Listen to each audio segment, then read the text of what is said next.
Hello crafty friends, it's Jess from jesscrafts.com, and today I'm here with 3 cards featuring Heffy Doodle. I'm starting with the Elvish Antics stamp set, and I'm going to show you just a tiny bit of the Copic coloring, mostly so I can show you the color combinations that I use, because I use the color combinations throughout all of the coloring. So I have R05, R27, R29, so anything that I've colored red in any part and any one of the things in the video are those colors. And I personally love to do that. I love to, get together some colors and then color up a whole sheet or a whole stamp set. And that's what I did here. I stamped every single stamp from the stamp set on this single sheet of cardstock and then colored them all up. And that way when I went to craft, I had plenty of images to use and I could just kind of go to town with it. And then kind of the same thing with my coloring. Like I didn't have to think each time I wanted to color reds, oh, it's a good combination, etc., etc. Or, oh, I didn't realize I wanted the candy cane. I have to go stop and make sure I match up my reds. I'm using G14, G09, and G05 for all of the greens. And I also wanted to make sure that I told you that Heffy Doodle reached out to me. I had done a video featuring some of their products in the past, and I'll link to that. But they said, I like what you're doing. Could we send you some products? And since I already love Heffy Doodle, I know they're good products, I said, I would be more than happy to share in the future. So it's not a sponsored video per se, but I did just want to let you know. And that I'm also a big fan because they just came out with their new release, which includes some new Christmas stamps. These are last year's Christmas stamps, very cute still. But I already placed my pre-order for the new release. I'm looking forward to getting some cute new stuff and including the new Christmas card kit. So if you're interested in that, I should have a 10 cards, 1 kit video before Christmas, although I don't think it's an exclusively Christmas set, it's like a winter set. Anyway, I'm getting sidetracked with future crafting excitement. With the coloring here, I'm going to keep everything really simple. I'm going to focus on drop shadows, which are where like 2 objects meet, like his shirt meets his pants, and so it would create a shadow on his pants, or I'm going to create shadows that make things appear rounded, like his hat should be in a cone shape, and so there should be darker color on the edges. And even though I'm only going to color this one elf, I'm going to take those thoughts and those principles and the same colors and enact it all throughout the coloring that I won't be showing, but that you'll see on the cards in the end. Also using my colorless blender with the chisel nib to push back in some color. When you're coloring tiny images like these and trying to add some shading and depth, occasionally that will happen. And since I won't be cutting them exactly on the line, I do want to make sure that I just kind of push that ink back in and it can be a real lifesaver. So for today's skin color combination, I went with a light Caucasian tone. I do have other videos on my channel featuring different skin colors, so if you want to get some other suggestions, I will try to leave a link to that as well. And I should probably write down the things that I say I'm going to link to, just so that if that's helpful to you, although there's a lot of great things out there. A lot of other people sharing color combinations. So Sandy Allnuck, super good about sharing a variety of skin tone combinations. My skin colors were E11, E000, and E00. Then I'm moving on to a brown color combination. I'm keeping this one a little bit more straightforward, E29, 25, 23. When they're in the same family, like they all start with the same number, E2 something or E3 something, they tend to go well together. But sometimes I find them to be a little bit too close. However, this E combination does work out pretty well. And I am keeping a simplified color combination or a color scheme. So I'm going to choose, for instance, brown hair so that I don't have to come up with another combination. I'm trying to do some shading on the hair and it didn't quite come out the way I'd hoped. I think it's just a little too small to really achieve the proper shading that I was interested in. But I tried to make him have like a darker part where his hair, because his hair is like kind of flipping out.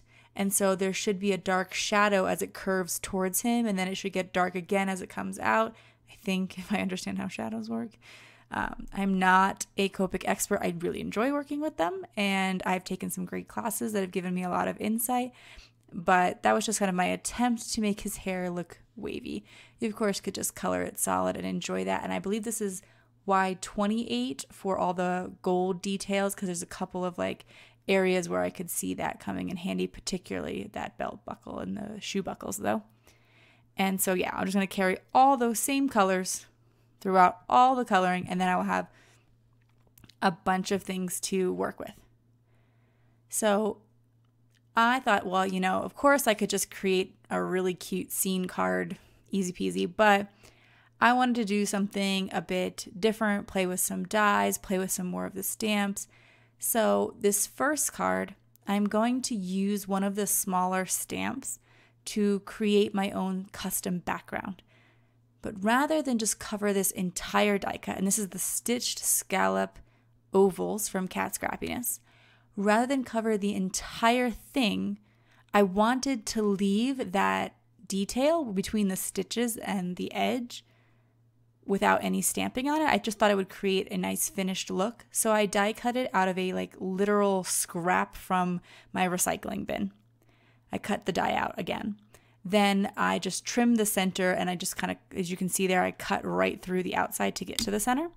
And then I'm going to tape it all down, and this will give me a really clean finished edge. And I was really happy with that choice. But with the oval, it certainly was a bit trickier. I'm using Catherine Pooler Grass Skirt inks here, and Catherine Pooler inks are amazing. I recently got a chance to work with them, and I'm kind of obsessed. So you'll probably be seeing more of that on my channel. In fact, this will, based on when this comes out, you'll probably see something like in a week from when this video comes out. I'll have another video featuring Catherine Pooler inks, as there is an upcoming event called Save the Crafty YouTuber, hosted by Justine Hovey. I hope I said that right. And there, you know, Heffy Doodle's a sponsor. Catherine Pooler's a big sponsor. A lot of amazing sponsors, a lot of amazing YouTube channels to get to know, and I'll be joining it. So I'll have, you know, it'll be an exciting event coming up. But anyway, what I'm doing now, not to get sidetracked from the card, is I'm just taking the coffee cup from the stamp set and stamping it all over. My goal here was to basically create a card that could be a Christmas card, but wasn't like exclusively Christmassy, because even though I create a ton of cards and I love making cards, I am super bad at sending cards on time, like to get there for a holiday or birthday or whatever. And so I was like, well, if they're kind of like Christmas cards, but not especially Christmas cards, and they show up late, it'll be okay, because it says like warm winter wishes is the sentiment I picked out. So that's kind of my thought there. And plus, I love coffee, so I really wanted to use that coffee set, and I thought that worked perfect with the warm sentiment. So I'm going to put down the little girl, and she looks like she could be like rushing over to give you your coffee in the morning, or rushing to give Santa possibly his coffee. So I'm going to put the little coffee cup in her hands. And as you can see, I just peeled off the mask, and how that crisp, clean border looks, I don't know, I'm just really happy that I thought to do it that way, and I love that little finishing detail. I tend to use my Scotch ATG adhesive for most things because it's a super strong stick, and I'm going to put this on a red card base just to keep it simple. I spend a lot of time on the coloring, so I'm not going to necessarily spend as much time on the card and the layers. Plus, I wanted to kind of show what you could do with the stamps and cardstock as opposed to adding a lot of random pattern papers. Anyway, I'm going to put some foam tape on the back just for, again, just a simple bit of interest to the card without going too overboard or, you know, putting too much time into it, because we've got a lot of Christmas cards to make here. And I am using really thin foam tape that I've only ever been able to find at the Dollar Tree, and it really frustrates me that I can't like find a place to like link to it consistently or go online and consistently buy it, and instead I just kind of I'm always searching the aisles of a store to find this thin stuff. I've heard that maybe the Simon Says stamp foam tape is thin, but if you have a source of like really thin foam tape, please let me know, because I love the thick stuff for my shaker cards, but I love the thin stuff for popping things up. I find that it just gives just a tiny bit of dimension and therefore it doesn't get smushed in the mail, but it's just enough. So let me know your sources. I gotta know. Then for the next card, since I really loved how that first one turned out, but then I had all these images left that I barely used anything. I used the girl and the coffee cup and that was it. I was like, all right, I'm going to create another card with some similar concepts and using up some of the scraps. So I cut these rectangles from the sheet that I had also cut the oval from. And even that little rectangle down there, I couldn't quite fit a whole nother rectangle, but I used like a partial scrap. And so I'm a big fan of, once I cut into a piece of cardstock or a piece of pattern paper, trying to use up a good chunk of it all at the same time really works for me, especially pattern paper. The cardstock, you know, I have some like these job ticket holders that I sort the scraps into. It works out okay. But pattern paper, if I don't use it all in one go, I tend to just kind of let it sit in my stash for years. I shouldn't admit that, but there we go. This one, I did have to go back to the more traditional holiday cheer sentiment. It's a little bit more Christmassy because I couldn't fit warm winter wishes in any of the chunks that I wanted. So I also have the wishing you. So rather than just write holiday cheer, wishing you holiday cheer. I do like that there is so this is the Elvish Antics was where I got the elves from, but there's a coordinating sentiment stamp set that has a lot more Elvish sentiments and puns. And I usually really love puns, but yet somehow none of them made it on the card. But just check that out because it's super cute too. This time, because I really loved the way the border turned out the first time, I decided that I would just use Post-it note tape because it was straight though. And so that way I can reuse it multiple times. I'm not just creating it once for this, and it's so much faster than die cutting them both out and trimming it, etc., etc. So I put the Post-it note tape to cover the scalloped, or between the stitch and the scallop, and I'm using the same grass skirt, Catherine Pooler, amazing inks, and I am stamping the stocking. Again, because this one is a little bit more Christmassy, so the stocking goes well with it, but also just to show you another image and another way to work with these stamps. I love being able to get more use out of those tiny little stamps that come in stamp sets, because often I just kind of use those like main highlight images. Like I'll use the elves so many times and then forget to use those other stamps. So it helps me feel like I got more like bang for my buck out of the stamp set. And I keep turning it around and fitting it in. I don't stress too much about it. There's going to be some bigger gaps, or sometimes I put a bunch in a row. You know, there's no really strict pattern to it other than to consider moving it around a bit so that they're not all perfectly lined up. But I have found that most stamps, I can actually do it easier than you'd think. Like, oh, you know, I think you just have to be careful placement. But just keep spinning it. It'll work out. If it doesn't work out, find a tiny stamp in the stamp set and fill in the gaps. Like usually there's like a little star or a little heart or something like that. So if you wind up with a really big awkward gap, throw a couple little hearts in there or something, or some gems or sequins or whatever. Now, since I already had all of those images ready to go, colored up, I just stuck a bunch down, a little motif. Now, here is kind of like the bonus card and the giveaway, which I probably should have mentioned earlier in the video because some of you are probably like getting tired of me blabbing, but I'm going to give away one of these crafty friends, or sorry, they're called Sticky Friends.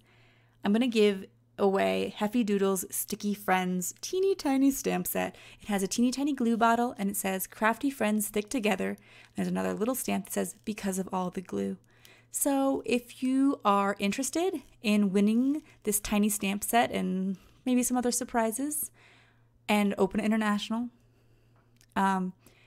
just leave me a comment and let me know what your favorite Heffy Doodle product is. You can say stamp set, die, whatever you like, just for some fun, so you have something to comment on. and I will pick a winner. I'm going to respond to your comment. So, pay attention to that because it's like I don't get emails in the comments. So I'll respond to your YouTube comment, and yeah, I'll put more details in the video description. But basically, I cut this out of the Distressed Square die from Cat Scrappiness. I stamped this down, and now I'm covering the word stick with glitter glue, and I'm going to make it look like the glitter glue is coming out of the glue bottle, except for that it's just going to be glue. So I actually, if I was thinking, I would have covered the portions of the glue bottle with the Stickles as well, and then it would look like it was a jar of Stickles. But I kept it as white glue, and I was kind of thinking like, oh, you put the white glue down, then you put the glitter over it. But yeah, maybe I should have thought about it more, because my original idea was like to color it to look like a classic glue bottle, and then I made glitter glue come out of it. So I don't know. Just, you can be more clever than me and maybe put the glitter glue there. But I went with some, I think it was like YR16 and B28, because those sort of matched up with a classic glue bottle. And I'm going to fussy cut that out and make it look like the glue is coming right out of the bottle by popping it up there. And so that is going to be it for all of my cards and inspiration today. If you like this video, please give it a thumbs up. Remember to comment to win that teeny tiny stamp set. And I will leave you links in the video description below to all of the products that I mentioned and used. Thank you so much for spending this time with me. Have an awesome day. Bye.